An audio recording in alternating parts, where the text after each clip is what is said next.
리더스 다이제스트라고 하는 잡지에 이제 실렸던 글입니다. 세계 제2차 세계대전이 있었던 1944년도에 있었던 일인데, 벌치 대전투에서 있었던 일입니다. 제2차 세계대전이니까 독일, 이탈리아, 일본 이 세 나라가 아주 나쁜 전쟁을 일으켜가지고 미국, 소련, 중화인민공화국 다 합쳐가지고 대항하면서 전쟁을 했던 거죠. 그 벌지 전투에서 전쟁 중에 아마 잠깐 휴전이 있었거나 아니면 전쟁하다가 대열에서 떨어진 사람들이 산속에서 먹고 살기 위해서 민가를 찾았습니다. 그러다가 빈큰이라고 하는 사람의 집에 들어갔어요. 그런데 그 집에 묘하게도 독일군 4명하고 미군 3명이 같은 집에 들어가게 됐어요. 먹고 살려니까 어쩔 수 없죠. 그 적군끼리 한 집에서 만났어요. 무슨 일이 벌어졌을까? 거기서 총 들고 싸움하지 않고 같이 잘 먹고 잘 지냈어요. 독일군 중에는 아마 의사가 있었던 것 같아요. 근데 미군이 전쟁 중에 부상을 당했어요. 그래서 같은 집에 들어오니까 독일군이 미군을 고쳐줬죠. 그런 와중에 이제 이들이 같이 먹고 살다 보니 며칠을 같이 지내는데 크리스마스 이브가 됐습니다. 그래서 그들이 같이 크리스마스 캐롤송을 부르면서 지냈던 일입니다. 이것을 레이건 미국 대통령이 연설을 하면서 그 예화를 들면서 하는 말이 뭐냐면, 화해만이 인류의 희망이다 하는 유명한 연설을 했습니다. 연합, 정말 놀라운 인류의 희망이 되죠. 제가 4월 한 달 동안 연합에 대해서 설교를 하는데, 설교할 때 앞에 글자가 항상 2글자가 써 있어요. 근데 저 뒤에서 보니까 이 연합의 동그라미가 좀 작아가지고 저게 무슨 글자인가, 그리고 한참 봤대요. 그래서 제가 그랬어요. 영안이 열리셔야 됩니다. 영안이 안 열리니까 글자가 잘 안 보이죠. 연합이라는 글자를 아주 예쁘게 예술적으로 잘 써놨습니다. 연합만이 인류의 소망이다, 희망이다 하는 거죠. 하나가 되는 것은 굉장히 중요합니다. 우리나라가 여와 야가 하나가 되면 엄청난 힘이 나올 수 있을 겁니다. 근데 잘 안 되죠. 남과 북이 하나가 되면요, 세상이 감당하지 못할 강력한 나라가 될 겁니다. 근데 하나가 잘 안 되죠. 얼마나 많이 모였느냐, 그것보다 더 중요한 거 연합하느냐 하는 거죠. 시멘트는 가루죠. 근데 그 가루에 물을 부으면 이게 딱딱해지면서 굉장히 큰 돌덩이가 되잖아요. 근데 자갈은 물 부어놓으면 연합은 고사하고 떨어져 나가죠. 그 보면 아무리 강해도 연합이 안 되면 힘이 안 돼요. 그런데 아무리 작아도 연합하면 강력한 힘이 됩니다. 교회도 그렇습니다. 얼마나 많이 모이냐, 얼마나 많은 교인이 등록되어 있느냐 보다 더 중요한 거 하나로 연합을 하는 겁니다. 굉장히 중요하죠. 누구와 연합을 하느냐? 당연히 하나님과 연합을 해야죠. 하나님과 연합해서 하나님과 하나가 되어야 된다는 거죠. 오늘 본문 말씀을 보면 하나님과 연합해서 하나가 되는 비결이 무엇인가? 하나가 되면 어떤 축복이 임하게 되는가 하는 것을 기록을 하고 있습니다. 오늘 말씀을 통해서 우리는 예수 안에 하나라는 사실, 성도는 예수 안에 하나이기 때문에, 왜냐하면 나도 예수 안에 구원을 받았고 너도 예수 안에 구원을 받았고 우리의 공통 분모가 예수 안에이니까 당연히 우리는 서로 하나가 되어야 되는 거죠. 정말 아름다운 성도의 연합이 이루어질 수 있기를 주님의 이름으로 축복합니다. 아멘. 이 말씀을 통해서 볼 수 있는 거, 우리는 하나님과 하나가 되어야 되겠다 하는 겁니다. 하나가 되는 거 굉장히 중요한데 하나가 되지 말아야 될 게 있어요. 예수님과 벨리알 하나가 될 수 없지요. 빛과 어두움 하나가 될 수 없지요. 그러니까 누구와 하나가 되느냐 굉장히 중요합니다. 복 있는 사람 서 있는 자리가 다르고 앉는 자리가 다르잖아요. 롯이 아브라함과 함께 있을 때는 엄청난 복을 받았죠. 그런데 소돔과 고모라로 가고 나서 완전히 망했죠. 누구와 하나가 되느냐 굉장히 중요하죠. 그런데 하나님은 우리와 하나가 되기를 원하십니다. 그래서 우리는 어떻게 해야 되느냐? 하나님과 하나가 돼야죠. 하나님은 우리와 하나가 되기 위해서 찾아오십니다. 아브라함이 범죄했을 때 찾아가셨던 것처럼 죄 지은 사람을 하나님이 찾아오시죠. 오늘이 종려주일인데 이 종려주일은 예수님께서 우리를 찾아오신, 그래서 십자가를 지려고 예루살렘으로 올라가신 주일이잖아요. 그러니까 하나님이 우리와 함께하러 이 땅에 내려오셨고 그 예수님이 십자가를 지러 들어가시는 주간이 종려주일이란 말이죠. 그러니까 하나님이 우리와 하나가 되기 위해서 찾아오셨다. 하나가 되기 위해서 찾아오셨다. 죄 지어도 찾아오셨다. 어떻게?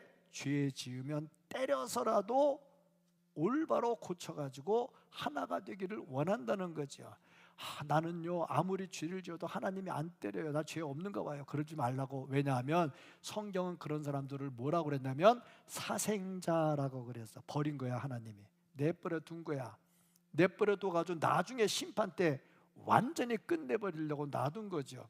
그러니까 매 맞더라도 하나님과 함께 갈 수 있다면 그것이 축복이 되는 거죠. 어쨌든 중요한 것은 하나님이 찾아오셨다 하는 것입니다. 하나님과 하나가 되지 않으면 그 인간은 아주 비참해집니다. 오늘 본문 말씀을 보면은 하나님과 하나가 되기 전에 어떤 상태에 있었는가 하는 것을 보여주고 있습니다. 23절 말씀을 보면은 23절 말씀, 믿음이 오기 전에는 어떤 상태였느냐? 율법에 매인바 되었다. 율법이 뭐냐? 하나님의 말씀이죠. 그런데 이게 뭐가 문제냐? 하라 하지 마라, 하라 하지 마라. 그걸 계속 줬는데 그것을 우리가 지켜야 되는데 이게 우리의 발목을 잡고 손에 후갑을 채우듯이 해가지고 꼼짝 못하게, 그거 안 지키면 멸망당하는 것처럼, 그럼에도 불구하고 그 율법이 우리를 구원해 주지를 못했다 하는 겁니다. 안식일 절기를 지켜라, 제사 절기를 지켜라, 모든 규례를 지켜라, 다 지켜라 지켜라 지켜라, 안 지키면 죽는다, 다 이렇게 묶어놓고 나니까 율법 자체가 너무너무 고통스러워 우리에게 자유를 다 빼앗아 가버렸다. 구원을 주지 못해.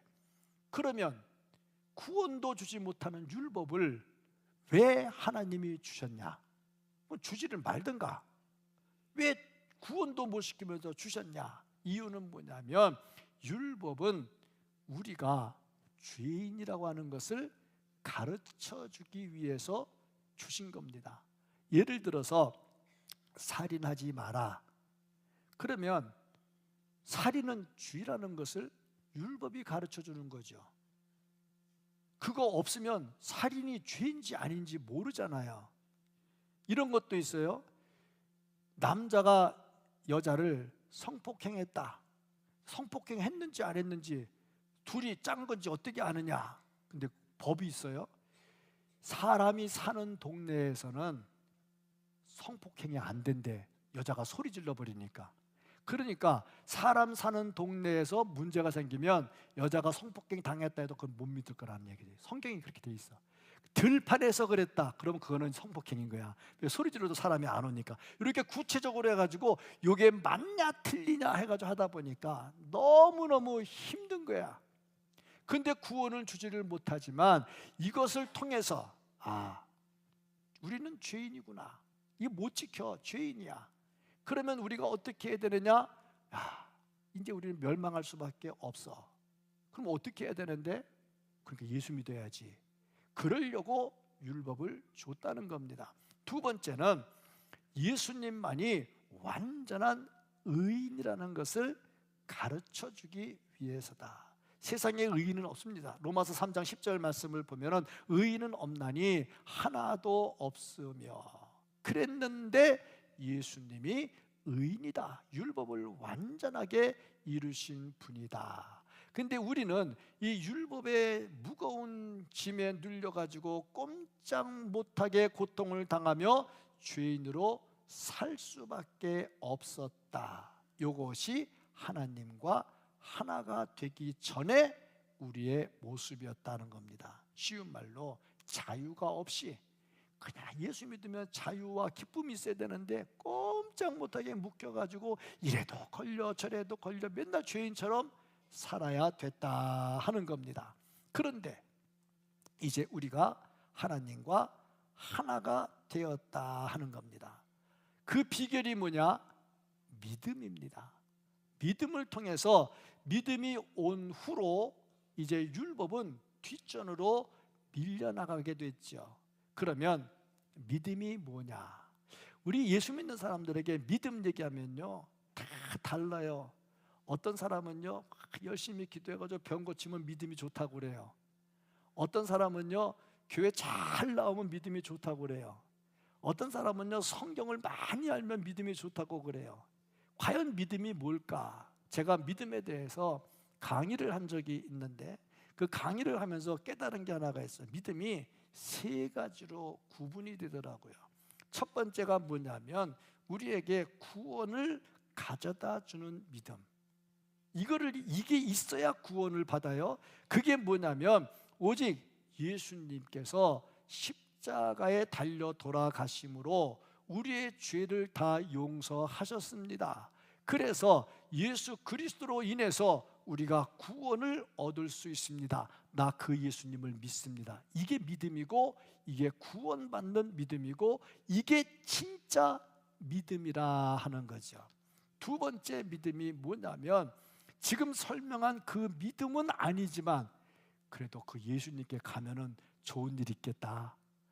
내가 예수님께 나가면 사업이 좀 잘 될 것 같아. 내가 예수님께 나가면 병도 좀 고칠 것 같아.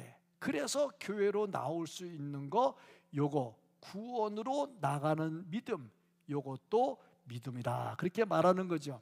귀신 들린 애의 아버지가 예수님을 찾아왔지요. 그래서 애를 고쳐달라고 말을 하면서 뭐라고 말하냐면 마가복음 9장 24절에 나의 믿음 없는 것을 도와주소서, 그렇게 말을 합니다. 애 고쳐달라고 하면서 믿음 없는 거 도와달래.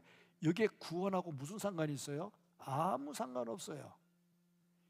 구원은 예수님을 구주로 영접하고 그분을 믿어야 내가 영생 얻을 수 있다는, 그게 믿음인데 그거랑 전혀 상관이 없어요. 그럼에도 예수님은 그것을 믿음으로 봐주셨어요. 세 번째가 뭐냐면 첫 번째 말했던 구원 얻는 믿음, 그 믿음으로 말미암아 놀라운 기적을 체험하는 겁니다. 12의 혈루증을 앓았던 여자가 예수님 지나갈 때에 그 옷가에 손을 대고서 자기 병이 고침을 받았지요. 그거하고 천국 가는 거하고 아무 상관없어요. 그런데도 그것을 우리는 믿음이라. 자, 그림으로 보면 이렇습니다. 구원을 가져다 주는 믿음. 제가 좀 잘난 척 하려고 밑에 헬라어를 좀 써놨어요. 저게 왜냐하면 제가 저걸 봐야 이게 확 들어오거든요. 피스티스라고 하는 게 이게 믿음이거든요. 믿음 안에 들어있는 거야. 그 자체, 구원 얻는 그 믿음 자체. 제가 첫 번째 설명했던 거예요. 두 번째가 뭐냐면 그 오른쪽 거는 첫 번째 거고 저 첫 번째 거로 가도록 이끌어주는 거. 에이스는 안으로 이렇게 들어간다는 거거든요. 믿음 안으로 들어가는 거. 믿음은 아니야. 근데 믿음 안으로 이렇게 들어가는 거야. 그래서 믿음으로 이르도록, 저 믿음에 이르도록, 저 믿음에는 오른쪽에 있는 구원을 가져다 주는 믿음을 말하는 거야. 그 믿음에 가도록 믿어야 되겠다. 그게 이제 왼쪽에 있는 거야. 그리고 그 다음에 세 번째가 뭐냐면, 구원 얻는 믿음에서 내가 예수 믿고 구원받고 막 능력이 생겨 기적이 막 나타나네. 여기에 이제 믿음으로부터 나오는 거야. 그 믿음이 있어.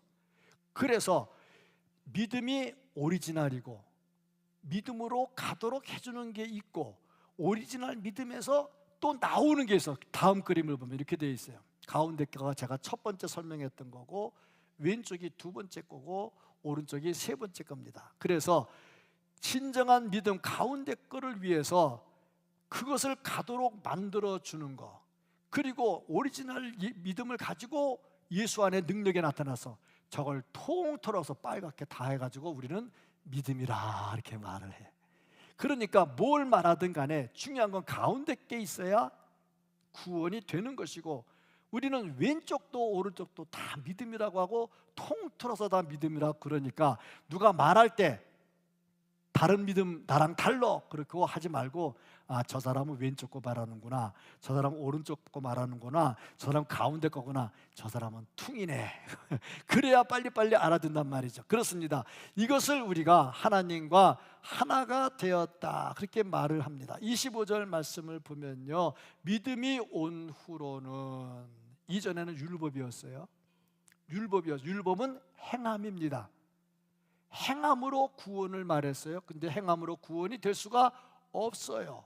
근데 믿음이 온 후로는 우리가 초등교사 아래 있지 아니하도다. 초등교사는 애가 학교 가기 전에 뭔가 글씨도 가르쳐주고 학교 가면 이렇게 해라 하는 걸 가르쳐주는 게 초등교사야.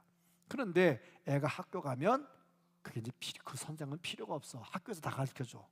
그러니까 율법이 바로 그거란 얘기죠. 근데 믿음이 온 다음에는 행위로 구원 얻는 것이 아니라 믿음으로 구원을 얻는다. 오직 예수 그리스도로 인해서 구원을 얻는다는 겁니다. 자, 그러면 무엇을 통해서 예수님과 하나가 될까?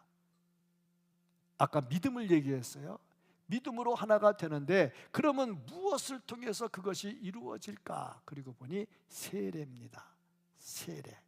세례는 그냥 받는 것이 아니라 예수 그리스도와 하나가 되는 의식이죠. 26절, 27절 말씀을 보면, 너희가 다 믿음으로 말미암아 그리스도 예수 안에서 하나님의 아들이 되었으니 누구든지 그리스도와 합하기 위하여, 그리스도와 합하려고 뭘 하느냐? 세례를 받는 자.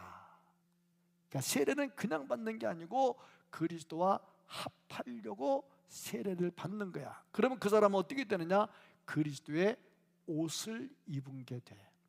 자, 다시 한번 정리를 하면, 세례를 통해서 예수님과 하나가 됩니다.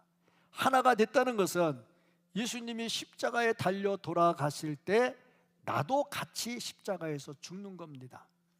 예수님이 무덤에서 부활하실 때 나도 같이 살아나는 겁니다. 하나가 되는 거죠. 제가 종료주일이라고 그랬어요. 이번 주일이 고난주간이라고 그랬어요. 그러면 예수님 고난당할 때 내가 동행하겠습니다. 내가 새벽 예배라도 나오면서 동행하겠습니다. 이게 하나가 되는 거예요. 하나가 되는 것을, 세례를 통해서 하나가 되면 예수님의 옷을 입어. 그러면 예수님의 옷을 입으면 예수님의 모습이 나타나야 되겠죠. 예수님의 향이 나타나야 되겠지요. 의와 진리와 거룩으로 옷을 입으면 썩어져가는 구습을 쫓는 옛사람을 벗어버리고 이제 예수 안에 새로운 사람을 입게 되는 거죠. 이사야 61장 10절 말씀을 보면 이렇게 말씀이 되어 있습니다. 내가 여호와로 말미암아 크게 기뻐하며 내 영혼이 나의 하나님으로 말미암아 즐거워하리니 이는 그가 구원의 옷을 내게 입히시며. 하나님으로 말미암아 즐거워해. 왜? 구원의 옷을 입혀 공의의 겉옷을 내게 더하심이 신랑이 사모를 쓰며 신부가 자기 보석으로 단장함 갖게 하셨느니라. 옷을 입혀. 옷을 입히면 지위를 회복시켜 주는 거죠. 이제 하나가 되었다는 겁니다. 여기에는 차별이 없어요. 공부 많이 한 사람이나 공부 못한 사람이나 가난한 사람이나 부자나 건강한 사람이나 악한 사람이나 차별이 없어. 복음 안에 다 똑같이 하나가 됐어. 그러면 이제 어떻게 되느냐? 예수님처럼 살아야 되겠다는 겁니다. 갈라디아 2장 20절 말씀을 보면 내가 그리스도와 함께 십자가에 못 박혔나니, 주님과 함께 죽는 거예요. 그런즉 이제는 내가 산 것이 아니요 오직 내 안에 그리스도께서 사시는 것이라. 나는 이제 세례로 예수님과 하나가 됐죠. 그러면 내가 사는 게 아니라 주님이 내 안에 살아. 이제 내가 육체 가운데 사는 것은, 내가 지금 살아있는 것은 나를 사랑하사 나를 위하여 자기 자신을 버리신 하나님의 아들을 믿는 믿음 안에서 사는 것이라. 그러니까 이제 내가 사는 것은 내 삶이 아니야. 예수님의 삶이어야 되는 게, 이게 예수 그리스도로 옷 입은 사람이고 예수 그리스도와 함께하는 세례받은 사람의 모습이다. 이게 주님과 연결되고 하나가 되었다 하는 겁니다. 내가 주님과 하나 되었듯이 내 옆에 있는 성도도 주님과 하나가 되었습니다.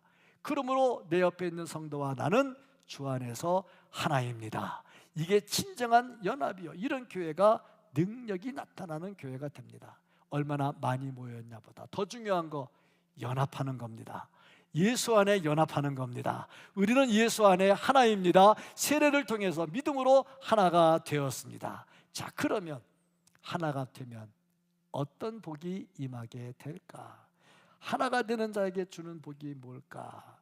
29절 말씀을 보면 너희가 그리스도의 것이면 곧 아브라함의 자손이요 약속대로 유업을 이을 자니라. 이제 예수 안에 하나가 됐으니 우리도 아브라함의 자손이 됐어요. 아브라함의 자손이 됐으니까 하나님께서 아브라함에게 주신 약속을 나도 받을 수가 있어요.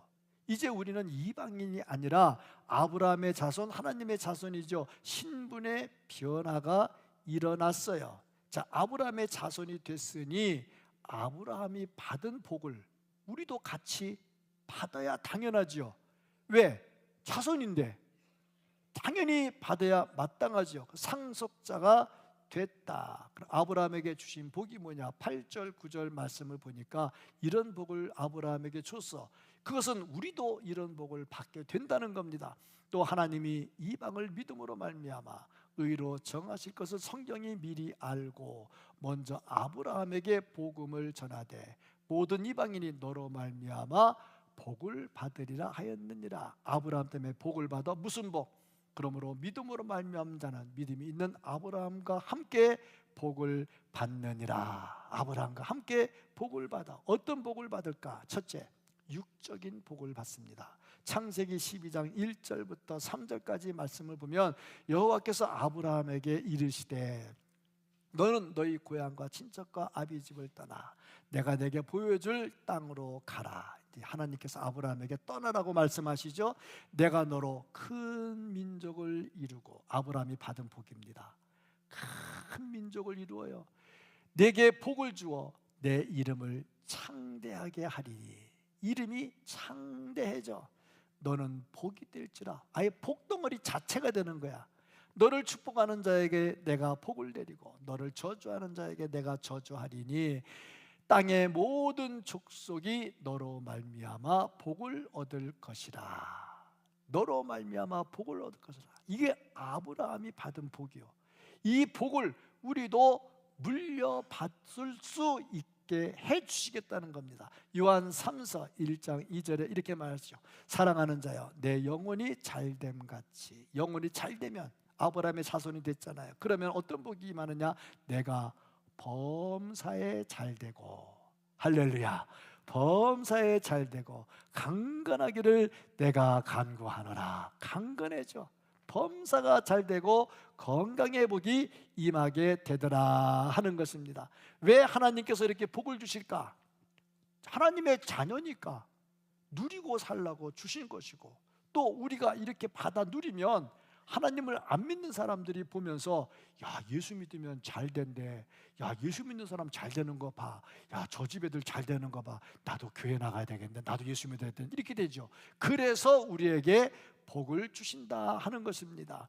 믿음의 조상인 아브라함, 이삭, 야곱, 요셉 모두 다 풍요로운 삶을 살았습니다. 우리도 그의 자손이기에 우리가 하나님과 하나가 되고 예수 그리스도로 옷 입고 주님과 함께 동행하면 이런 육신의 복이 임할 줄로 믿습니다. 두 번째가 뭐냐면 영적인 복입니다.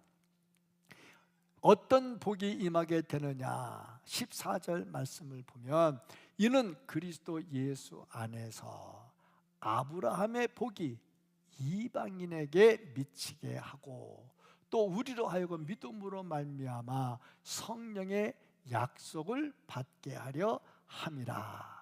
자, 이 복이 16절에 어떻게 나옵니까?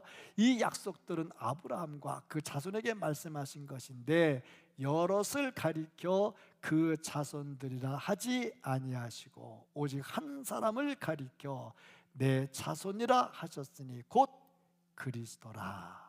예수 그리스도가 아브라함에게서 나온다는 겁니다. 아브라함, 이삭, 야곱으로 이어지다가 다윗으로 이어지다가 거기서 예수 그리스도가 탄생하게 되지요. 요한복음 7장 42절 말씀을 보면 성경에 이르기를 그리스도는 다윗의 씨로 또 다윗이 살던 마을 베들레헴에서 나오리라 하지 아니하였느냐. 자, 보니까 아브라함으로부터 다윗이 나오고 거기서 예수 그리스도가 나온다는 겁니다. 이 모든 것이 다 아브라함을 통해서 다윗을 거쳐서 이루어졌다 하는 겁니다. 자, 그러니 우리가 아브라함의 자손이니 이 복이 누구에게 오느냐? 우리에게도 온다는 겁니다. 그러니까 우리가 하나님과 하나가 되면 육적인 복과 영적인 복을 함께 누리게 된다 하는 겁니다. 예수 안에 하나, 예수님과 하나 된 사람, 육적인 복과 영적인 복을 받아 누리게 되는 줄로 믿습니다. 그래서 우리가 예수 믿으면 복 받는다 하는 말을 하게 되는 겁니다. 우리는 예수 안에 하나가 되었습니다.